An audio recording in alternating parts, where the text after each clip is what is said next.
tardes. En nombre de Apple TV Plus. I saw I was a great admirer of the American genre of the Western. But I felt that by the time they did the Wild Bunch, Peckinpah, it was over. It finished the end. And a new America, a new world order, everything changed. And so, for me, I was very, very nervous about approaching it. But something about the nature of the overall schemes that the white families had in this area with the Osage, and the fascination with the Osage Nation itself. I became very interested in the Osage culture, the indigenous people, the Native Americans. This is something that had been in my mind for many years, back in the 70s, that I became fascinated by. I never felt that I could approach it properly, and so I always backed away. We decided to do Irishman first because the CGI to make the actors look younger. If we were to wait another 3 years, the actors would be even older. Then there would be more CGI and very expensive, even more expensive. So they said, Marty, we're gonna have to, so, all right. So we did The Irishman. I worked on the script with Eric Roth. And ultimately, the story that David Gran proposed, the story that David Gran created in the book, was the outside Bureau of Investigation coming into a situation and trying to find out who done it, like a mystery as to who did it. But when I was reading this, I said to myself, it isn't a matter of who did it, it's who didn't do it. Everybody did it. Even if you just turn your head away and look the other way, you're complicit. And I said, maybe that's the story, how it's so easy for human nature to be complicit in something of this horrendous scale. I have my own problems, I have brothers in my family, I can't deal with this, and this sort of thing. Plus, they're the richest people in the world and they never worked for it. The European work ethic was you sow and you reap. God gives you benefits, but you have to contribute. You have to work for your benefits. But in this case, a lot of the white European felt they're not working. All of a sudden, how do they get this grace from God? And so I found that was interesting. And then we started going to Oklahoma, and I wanted to get to know a little more of the Osage people, because my other experiences with Native Americans in the 1970s was very volatile and very traumatic. But here, it was rather different. I met Chief Standing Bear. He could tell you what he felt when we met, what anticipations they had. But it's two questions, and I'll hit the first one. Once I got to know Chief Standing Bear and Julie and Chad and so many of the others, Addie Roanhorse, all that. My people who work with me, Mary Ann Bauer and Lisa Frechette and all of them, started working very closely with them, so that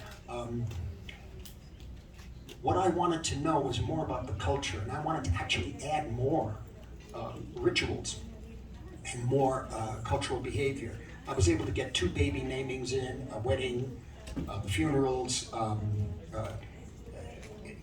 In effect, I wanted to make it almost, at times, a semi-documentary on the Osage Nation and the indigenous people, and the value of who they are, the values that we may have lost, as white Europeans. I don't condemn it. I'm just saying that we certainly have a different point of view, but the value of who they are and what they believe and how they live their lives, what they think is important in terms of their values, and what is the common denominator between us and them. And so, for me, that was something. And so I really relied very, very heavily on the information that Mary Ann got, and I got from Julie, that I got from Chief Standing Bear, everybody around.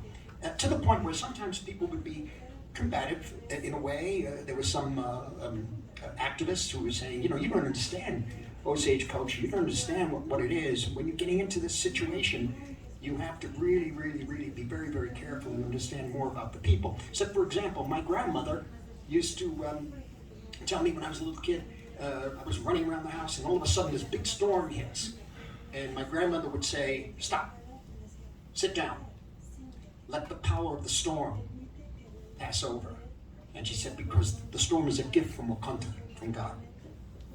And he said, those things you can't learn, you have to know that. So I wrote it down and I put it in the film. And I added in the scene where, you know, where she's having this dinner with him and he's telling her things like, what color skin is that? You know, this is my color. You know, he said, how come you don't have a husband? She goes, well, what do you want? You want money? Yeah, sure, I want money. You know, but I want a good time too, so did she. And so all of this, why do we admit he wants money? We admit it, you know? Then what is the attraction? Well, there's an attraction. This is between two people, you know? And so at that point, originally the scene was that she drank and he drank and she didn't get drunk and he did. And I said, that could be very funny. We could do all kinds of, I said, but what's more interesting is if the storm hits and she tells him, just keep quiet, sit and don't move. And for Leo, you know, that's very,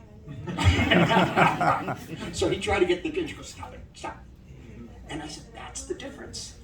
That's what he learns. And by the way, as Ernest as a character, that's what he learns about Indigenous. He learns the respect for nature. He learns that respect. I don't know about the actual Ernest, I'm talking about the character in the film. In terms of can cinema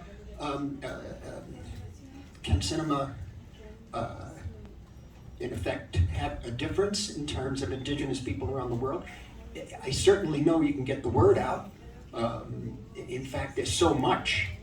There's so many documentaries, there's so much on television, there's so much in the internet. I guess I don't usually I don't use a computer, so I don't know. But I think the best way, though, if it can work, is if the aesthetic level is high. In other words, if you can make a good story, you know, rather than just coming out and giving a message. The message, I don't think anybody's going to listen to anymore. I don't think it's going to be, you have to grab the heart. You have to grab the heart and say, we are all people, you know. You know, yes, there are economic issues. Yes, there's this. Yes, there's that. But we're still deep down the same. We're the same people with souls and hearts. And that would be a major step if that can happen. I don't know. We made a film. It's a substantial film. It's a big, I don't mean a big movie in terms of like monumental and important. I'm just talking about the time it takes for me to tell that story, because I wanted to layer it in like a bolero until finally by the end it gets and then, you know. And so we have to be very patient. And as I say, with the Osage, very carefully each day. And Lily working with, who did the language, Chief? Janice Carpenter was with them. Janice Carpenter. Van Big Horse. There was Use your mic. Braxton Redigal. Use your mic. Braxton Redigal, Van Big Horse, Janice Carpenter, and Robert De Niro said his coach was Chris Cote. Chris Cote, who gave us the idea of the story of the, who gave Lily the idea of the story of the coyote. That was not in the script. So when she says to him in the car, you're coyote or Shemasi, she says, I don't know if I got the right word. Is that the right? And he says, what is that word? She goes, Shemasi. And he goes, I don't know what that means, but it must be Indian for a good-looking fellow. And she starts laughing. That was an improv. And once we had that, I knew they had their characters. You see? And so that became the basis of the film. Lily was very, very concerned in terms of presenting the Indigenous in the right way. And to admit that she liked a good time. To admit that she loved this bum. This lowlife, charming lowlife, you know, which is not very far from other characters in my movies over the years. But he really is charming, you know. But they improvised that way. Many scenes, sometimes we did scenes, we wrote them in the morning. Sorry. You kept asking about lights. I don't know what the hell his problem was.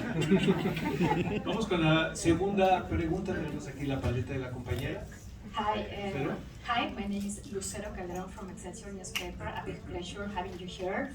And Martin, it's a pleasure, and I would like to know, if I'm not wrong, you began working with Robert De Niro in 1973, so you are celebrating 50 years working together. So what can you tell me about him, because he is an actor that is very present in your filmography, but also Leo, that you began in 22 years ago, you began the relation. And I would like to know, what did you see in Rodrigo, because it's your first time working with him, and if it's possible, I would like to know, how do you see yourself as a director, because you are going to celebrate 55 years directing in the industry next year. Thank you. That's a lot of questions. I'll try to be quick. Robert De Niro and I knew each other at the age of 16. He's the only person alive in our work, in our business, I hate to use the art form, that knows who I am and knows who I came from. I know who he is. I know his friends at that time. Some are still alive. Some of mine are still alive. We were street people, in a way. It was a working class neighborhood, not as poverty-ridden as, let's say, Los Olvidados, or but but close, because we were living on the Bowery, and the Bowery at that time was the end of life for so many men and some women. They were dying in the streets, basically, and so poverty was with us everywhere. I mean, our families were. His family, his father. I didn't realize until years later that his father was a famous artist. I didn't know. But he liked being with us, and like working class people, or lower working class, In any event, he knew the people that I made the films about.